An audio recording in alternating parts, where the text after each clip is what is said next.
प्रदेश HRTC pensioner समस्या समाधान मंच की प्रदेश स्तरीय बैठक हमीरपुर में आयोजित हुई। बैठक की अध्यक्षता प्रदेश अध्यक्ष अशोक पुरोहित ने की है।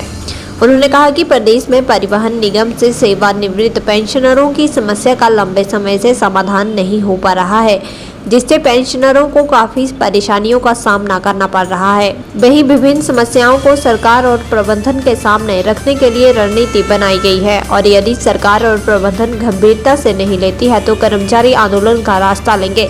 प्रदेश अध्यक्ष अशोक पुरोहित ने कहा कि पेंशन का स्थायी समाधान करना 65, 70 और 75 वर्ष उपरांत 5, 10 या 15% की पेंशन वृद्धि सेवा 2016 के उपरांत सेवानिवृत्त हुए कर्मचारियों को जारी होने वाले देय भत्ते उच्च न्यायालय के आदेशों के उपरांत भी जारी न होना, 30.50 मैट्रिक स्तर पर 2016 से पूर्व के परिवहन पेंशनरों को संशोधित वेतन की मंजूरी के पश्चात भी देय न करना, प्रदेश सरकार और प्रबंधन की ओर से सेवानिवृत्त कर्मचारियों को वार्ता के लिए न बुलाना प्रमुख समस्या है।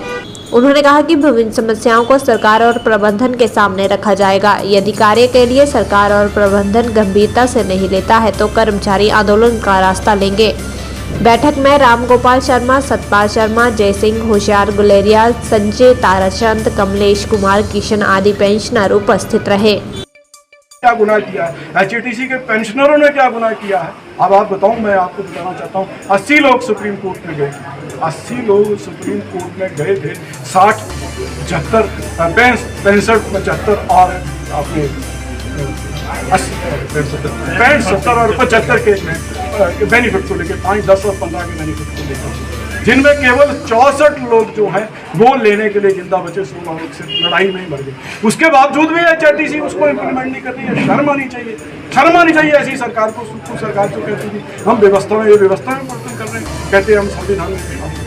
हमारी तो आज की बैठक जो है वो आगामी एक तो उसमें जो हमारे इश्यूज हैं, जो भी हमारे एरियाज पेंडिंग पड़े हैं, जो हमारी पेंशन जो लागू नहीं है, रिवीजन ऑफ पेंशन लागू नहीं हुआ है, ये जो 65, 70 और 75 का 5, 10 और 15 का जो फैसला ये लागू नहीं हुआ है, और हमारा जो एरिया है ईडीए का एरिया है, रिवीजन का एरिया है, उस सारे एरिया ताकि इसको कैसे लिया जा सके, किस प्रकार से लिया जा सके। कोर्ट के लिए भी जाएंगे, सड़कों पर लड़ाई भी लड़ेंगे और सरकार से पहले बात करेंगे। पहले हम सरकार से बात करेंगे, हम सरकार को समय देंगे, 15, 20, 25, 30 दिन का समय देंगे, उचित समय देंगे, और उसके बाद इस लड़ाई को आगे बढ़ाएंगे और हम ये हाथ। लेकिन दुर्भाग्य ये है कि इस तरह की अलोकतांत्रिक सरकार हिमाचल प्रदेश में अनारकी वाली सरकार जो व्यवस्था के नाम पर आई और व्यवस्था का जो है वो खिलवाड़, व्यवस्था से ही खिलवाड़ कर रही है, इनके कॉन्स्टिट्यूशनल संवैधानिक अधिकारों का ही उल्लंघन कर रही है, और संवैधानिक अधिकारों के साथ ही छेड़छाड़ कर रही है। मेरा इतना ही सरकार से निवेदन है, मेरा इतना ही सबसे निवेदन है कि भाई हमारे अधिकारों को समय चरणबद्ध ढंग से नहीं, हम समय सीमा के भीतर हमें दे दिया जाए। कोई 65 साल का हो गया है, कोई 75 साल का हो गया है, कोई 80 साल का हो गया, पता नहीं कब किसने चले जाना, लाखों रुपए का उसका एरिया एक पेंशनर का हो गया है। तो मेहरबानी करके हमारा जो हक है उसको देने की कृपा करें, वरना हम अंतिम लड़ाई, अपने अंतिम पड़ाव की लड़ाई सड़कों पर ही लड़ेंगे और सरकार के साथ ही करके इतना ही आज की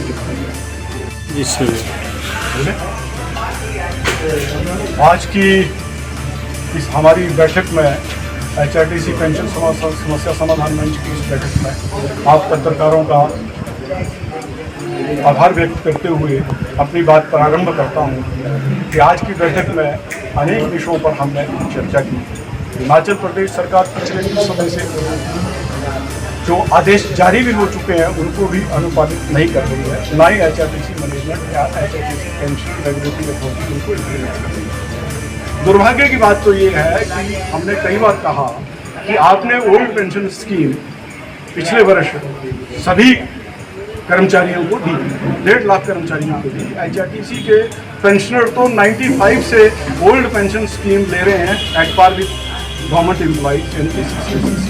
रूल्स पेंशन रूल्स 1972 के तहत हम ओल्ड पेंशन ले रहे हैं। हम तो 95 से ले रहे हैं, हमको भी उनके साथ शामिल करके हमारे अधिकारों को भी उसी तरह रेगुलेट कर दो, उसमें क्या दिक्कत है। कोर्टें भी उनको कह रही हैं, कोर्टें कॉग्निजेंस ले रही हैं। बड़ी मज़ेदार बात मैं आपको ये बताना चाहता हूँ कि कोर्टों में जो फैसले आए हैं, आज दिन तक जो फैसले आए हैं, और जिसमें जो लोगों के जो व्यूज़ हैं जो HRTC को दे करने पड़े, उस पर ब्याज ही अभी तक 50 करोड़ रुपया HRTC सरकार दे चुकी है। अभी कोर्टों से, अभी सुप्रीम कोर्ट से एक फैसला आया 60, 70, 75। बात तो ये संविधान की करते हैं।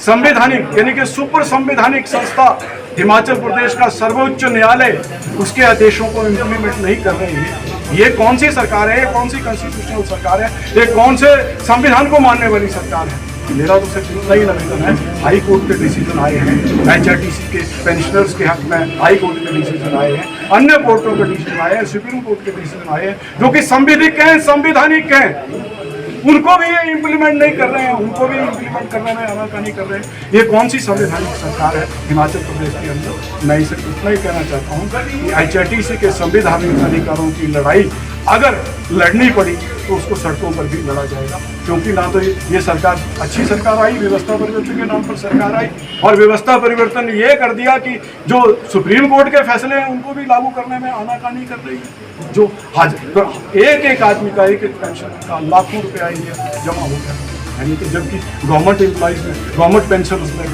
गवर्नमेंट एम्प्लॉइज पेंशन उनको एरियर की 2 किस्तें दी जा चुकी हैं, उनको 65, 70 और 75 का फैसला इम्प्लीमेंट किया जा चुका है, उनको 30, 50 का फैसला रिवीजन ऑफ पेंशन का फैसला इम्प्लीमेंट किया जा